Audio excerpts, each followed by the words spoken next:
When you're dealing with a project or a task or a job that has a lot of moving parts at the moment, the question is how to handle all this complexity.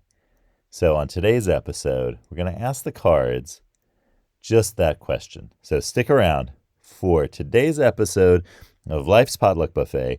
I'm John Paulas. Thanks for joining me today.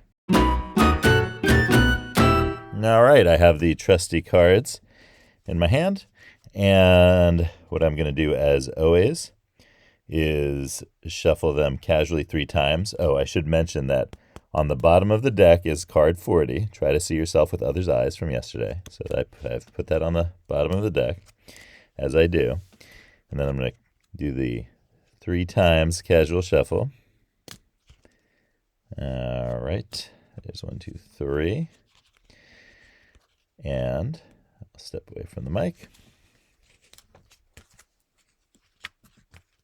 Oh. All right.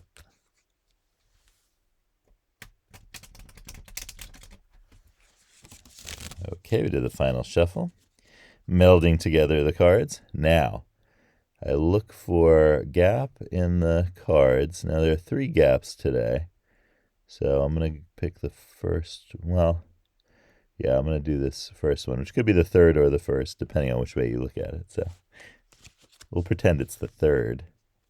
We'll say it's the third, I should say, because that's more in line with how we think about things in the world of Life's Potluck Buffet. The third time's always the charm. So here we go. All right. Card 15. Speak where you want to be and the way will appear. All right. So let's see if we can get some tips for complexity from this card. When it occurs to you to say to yourself, I want to be X, say it to yourself and no one else. Then operate as if it were already true and be ready to say to others that it is true. Okay. I really think that this idea that the cards presented to me today, well, it's very helpful to me. And the part of what I just read that's helpful to me is to operate as if it were already true.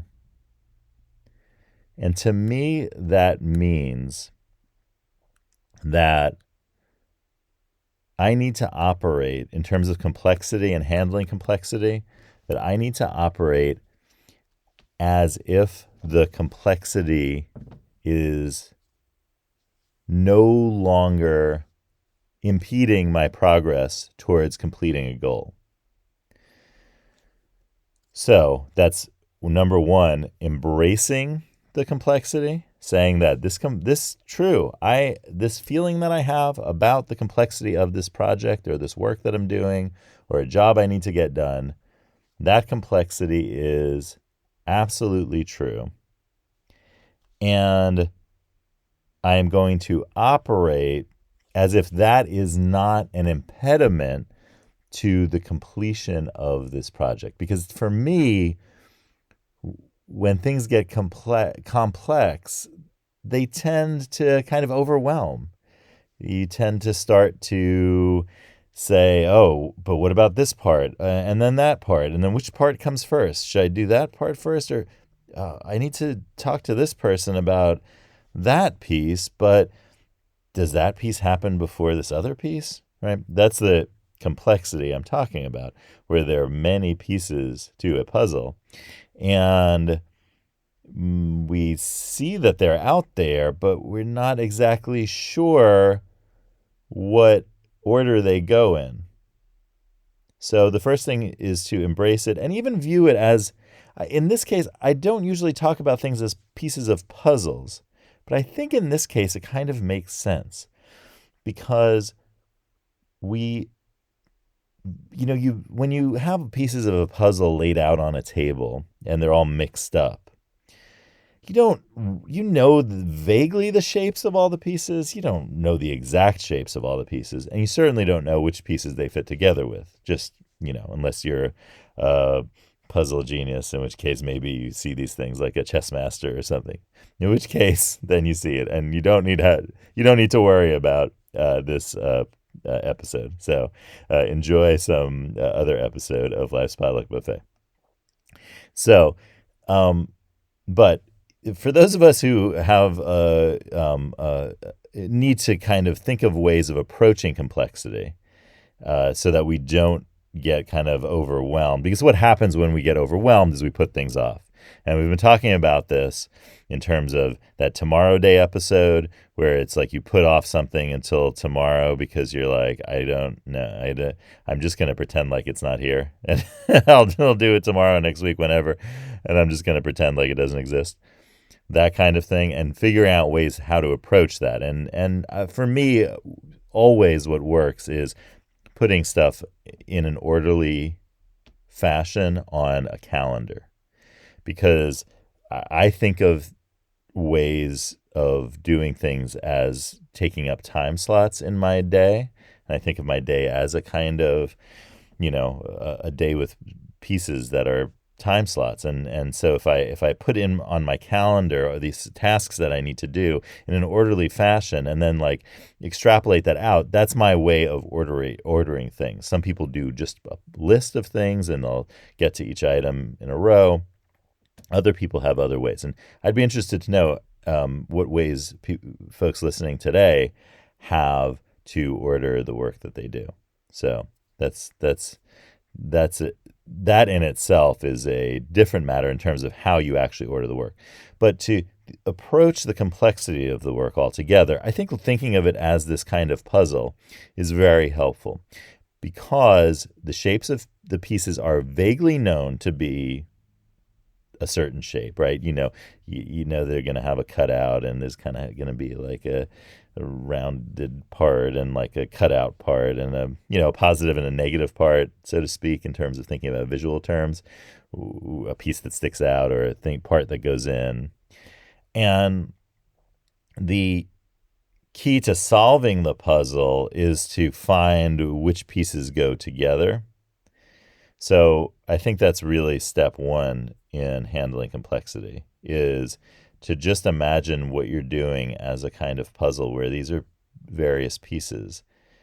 And you don't need to go to the extent that you make it into a puzzle. If you that's going to be more time wasted on not doing the tasks at hand. So I wouldn't suggest creating a puzzle out of this, because you might just like an actual puzzle, because that might just take up all your time, unless you're a puzzle maker, in which case that's a whole different story. So or if your task is making a puzzle, then you're already good.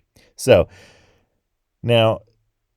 step one, having all of these pieces, imagining them all as pieces of the puzzle. And then the next thing to do here is to organize those pieces. And that's what the puzzle basically is doing, is an organization.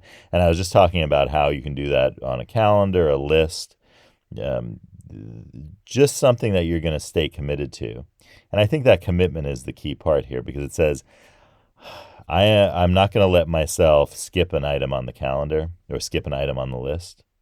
And I'm going to just make myself do that item, no matter how difficult it is, or no matter how frustrating the process has been, or how much out of my control it is. Because there are parts of our puzzle here that are out of our control, where we need somebody to do something as part of this project that we can't control that fact, and so that's a different matter. But knowing what's under your control and what you can do, and doing that first, is absolutely key. And then as you go along, there are going to be certain steps that inform other steps. There are going to be rules and regulations and all sorts of things and ways of organizing that you find out in the process, that it's good to look those things up beforehand and to organize them.